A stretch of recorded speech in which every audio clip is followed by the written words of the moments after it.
This is Mr. Ping. While you may know him as the wholesome owner of a noodle shop and Poe's adoptive father, he is hiding a dark secret. You see, this is Mr. Ping from Kung Fu Panda Showdown of Legendary Legends, a Smash Bros-esque platform fighter featuring the cast of Kung Fu Panda. Let me introduce you to Mr. Ping's down air. This move does everything. It's huge. Every single particle of soup is a disjointed hitbox. It covers your landing, it spikes, it kills, it sets up tech chases, it can do upwards of 70 damage in a single hit, and can KO you at full health.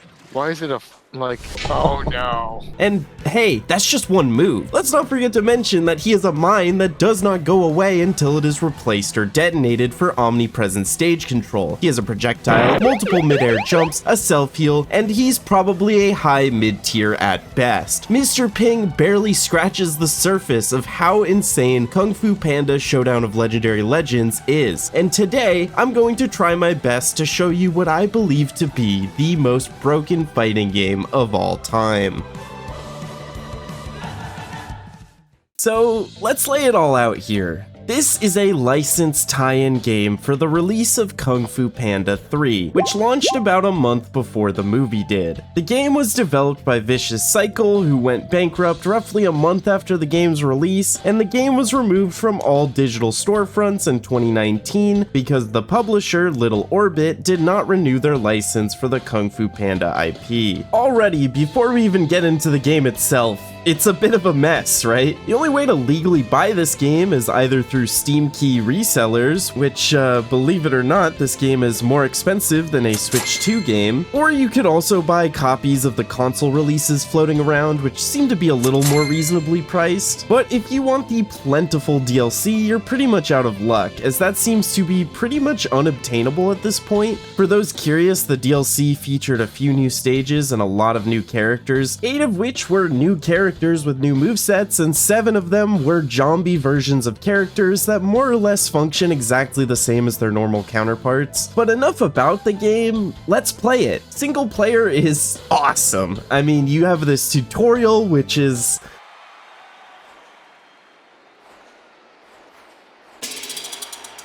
very helpful, and the Tournament of Legends. This is essentially just an arcade mode where you play against CPUs in various battles. Not much to say here, the story is the same for every character. Poe wanted to gather all the legendary legends here for a tournament to figure out who is certifiably the GOAT. This intro cutscene is probably the highest quality thing in the entire game. The battles are pretty standard, and the AI, even on the hardest difficulty, are very interesting. They usually just pick one move to spam and walk straight towards you.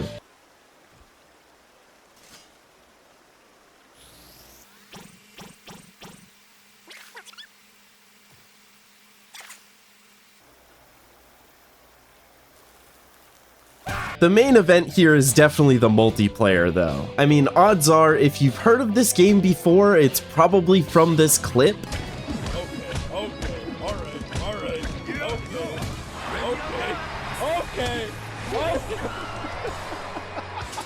So yeah, everybody say hi. This is Master Croc. Okay, now run! Master Croc is pretty good at showing off 2 of the most exploitable oversights in this game. Usually in platform fighters, to avoid combos where characters can just hit you into the floor infinitely, there's a mechanic called teching, where you can time a shield input with the moment you hit the ground to recover faster. In this game, if you get hit into the ground, you have to pull yourself up by your fucking bootstraps, because there is no protection against getting pounded into the stage over and over again. A lot of the time in other platform fighters, downward sending moves will also bounce you off the ground when your percent gets high enough, but in this game, you just stick to the ground and repeatedly eat pavement. This means that Master Croc absolutely has an infinite that is as easy as just spamming down air and fast falling. And that is also a symptom of, they didn't really put landing lag in this game, like at all. And seriously, just look at how large and fast this move is, and look how fast he can rip through them. Like, I don't know if this was intentional, if the devs just forgot to put it in.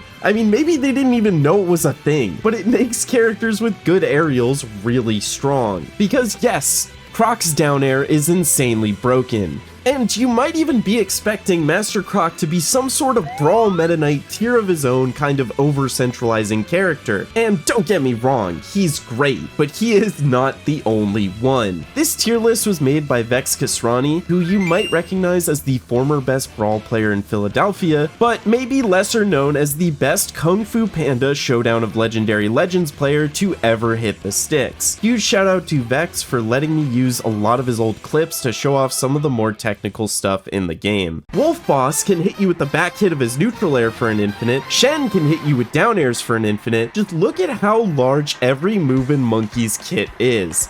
Got it?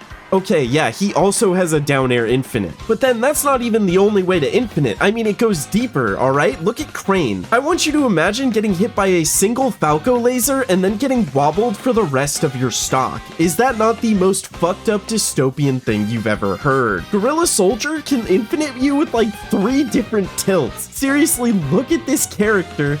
Everything he touches turns to infinites. It's kind of insane. This is Master Oogway, you know, a modest low tier. He has this little stun move. It's kind of like Mewtwo Disable, but you can infinitely chain it into itself if you time it right. Kai doesn't quite hit people into the stage, but he also doesn't really need to. Look at how big this move is. You can infinite an entire lobby with this thing. Here's Suwoo, another jab infinite and kill confirm off of it. Hell, even the characters that don't infinite you can just kill you off of a single hit. And that's actually a bad thing because it gives you less meter. The super moves aren't really super worth talking about. I mean, they're kind of like Brawl final smashes, usually just like an invincible free kill, sometimes multiple, and they can easily be comboed into after infinites. Anyways, look at Tai Lung. He has a charge projectile, and the devs wanted him to be able to cancel it with his shield, which, you know, that's a pretty normal thing for charge projectiles nowadays. But they somehow forgot to even check if he is even on the ground in the first place, which means that he can shield and even shield grab you in the air. Mei Mei has a projectile the speed of a Falco laser that can kill you at 50. Let's look at some Child Po right now.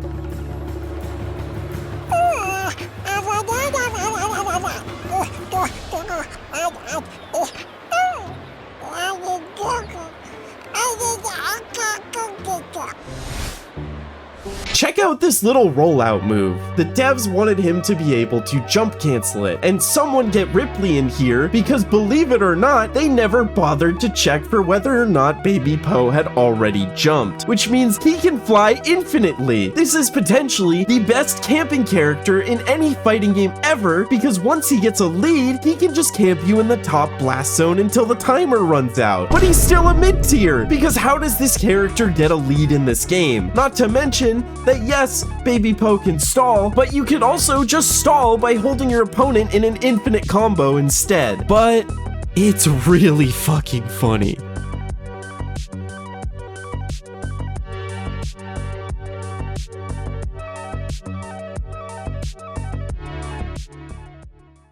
Now, one thing may have occurred to you. This guy is a former Garfield shitposter turned Nintendo variety YouTuber. What authority does he have to talk about the very deep and intricate Kung Fu Panda Showdown of Legendary Legends meta? Well, that's a great question, and I'm gonna tell you guys something I've never told anyone else before. I am tied for the highest ranked player on the Kung Fu Panda Showdown of Legendary Legends leaderboard. God, that felt good to get off my chest. Let's take a moment to talk about my journey to the top, because the rank system at first glance seems rather intuitive. Winning a 1v1 match gives you 4 points, and winning a 3 or 4 player match will usually give you 8 points. The reason I'm tied at the top of the leaderboard is because the game put a cap at 9,999 rating points. Now, if you did the math right there, that would mean it would take winning 1,250 consecutive matches with more than one player in it to reach that cap. And if you still believe that anyone could do that legitimately, let's go queue for a game right now.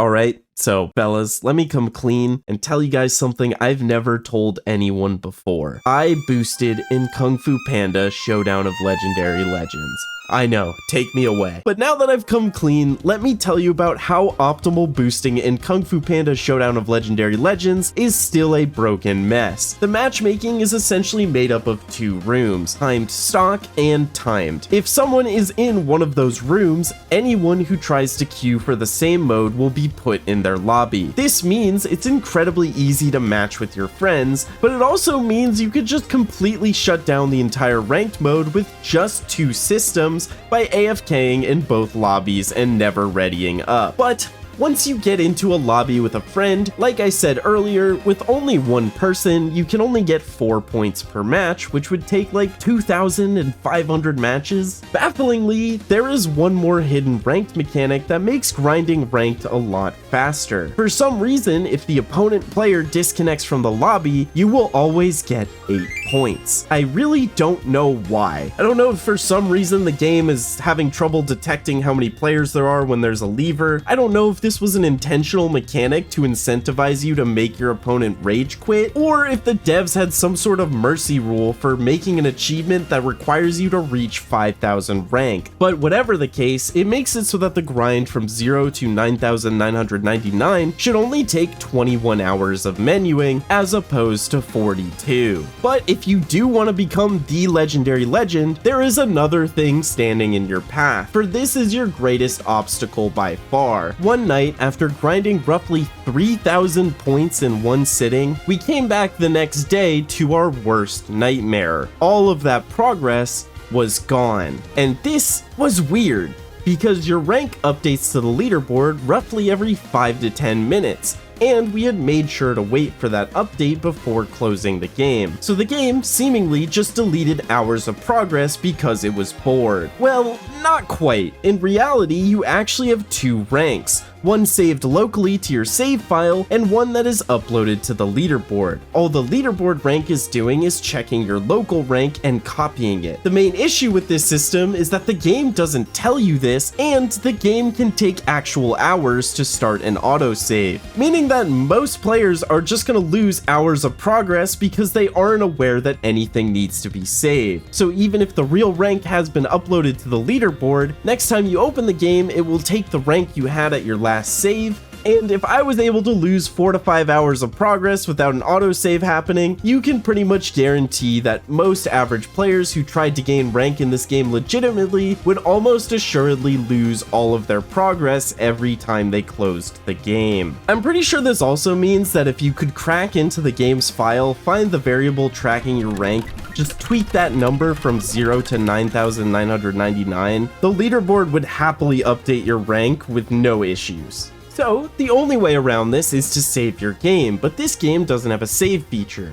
It doesn't save after a match, it doesn't save after beating the campaign. It turns out the only way to manually save your game and prevent losing all of your progress is to change something in the settings. This is a required and intended mechanic. Now, you've grinded a mind-numbing 20 plus hours of menuing and have finally made it to the top of the leaderboard, but you might notice that some players here are not at 9,999, but close enough that they probably should be. Why would they stop so close to greatness? Well, they didn't. In fact, they are probably a higher rank locally. See, your local rank actually goes above 9,999, but when it updates to the leaderboard will ignore any local ranks higher than 9,999. That's why pretty much all these odd cases are less than 4 or 8 away from 9,999, because they never took the required losses to line up their rank correctly. Yes, in order to become the highest ranked player in the game,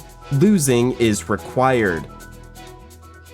But you can't really get the true Kung Fu Panda Showdown of Legendary Legends experience solely through ranked, because then you'd be missing out on all these awesome game modes. People familiar with Smash Bros will recognize timed mode and stock mode, and those with a keen eye might even recognize that the all-you-can-eat mode may have taken some slight inspiration from Coin Smash. Listen, Coin Smash isn't amazing or anything, but can I just talk about how they somehow made it worse really quick? So usually in Coin Smash, the amount of coins you lose is based on how hard you were hit, and when you get KO'd, a bunch will shower out of you. But in All You Can Eat, every hit will make you lose 1 dumpling. This means that multi-hit attacks like jabs are I don't know, infinite combos are way more effective than going for big hits or KOs. You can also only collect dumplings when you're grounded, and sometimes you can't collect them at all. KO mode is about reaching a certain amount of KOs to win, which in 1v1s is functionally the same as stock mode, but in larger matches, this is actually a bit more interesting. It's actually pretty similar to how multiverses work, and you know, these games actually have a lot in common if you think about it. This is the master of inner peace. You ever play Shine Thief in Mario Kart? It's kind of like that. The objective is to hold the golden emblem for the longest amount of time. The only catch is that while you're holding the golden emblem, you are essentially a sitting duck. You can no longer attack, you're made a little slower, your only objective is to run away. I think it's genuinely impressive to make a game mode for your fighting game that is centered around running away and circle camping. But you know, at least since you can't attack while holding the emblem, that kind of deters infinites. You do need to be vulnerable at some point to win. But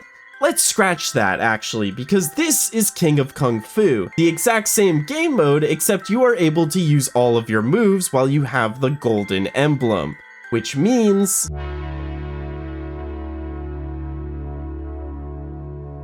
the final mode here is Kung Fu Hill, which is a King of the Hill-esque mode, which forces you to stand in a very specific place to get points. If both players are in the zone, then neither gets points, so I guess infinites are kind of nerfed here, but this mode is less about fighting as it is about keep away. So why have I been info dumping about a licensed Kung Fu Panda 3 tie-in fighting game that you can't even buy anymore? Could I have picked a less relevant topic for a video?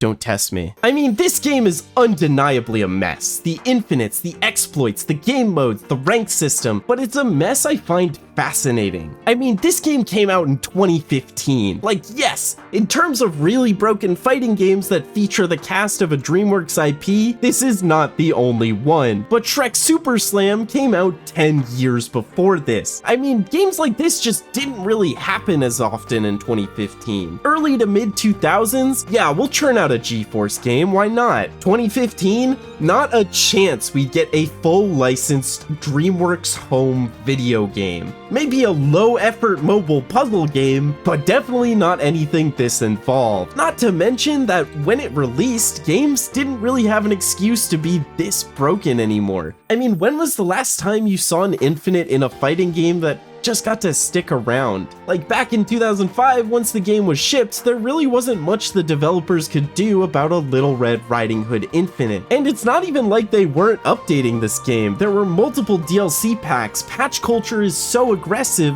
that games this unintentionally broken just shouldn't even really exist in 2015.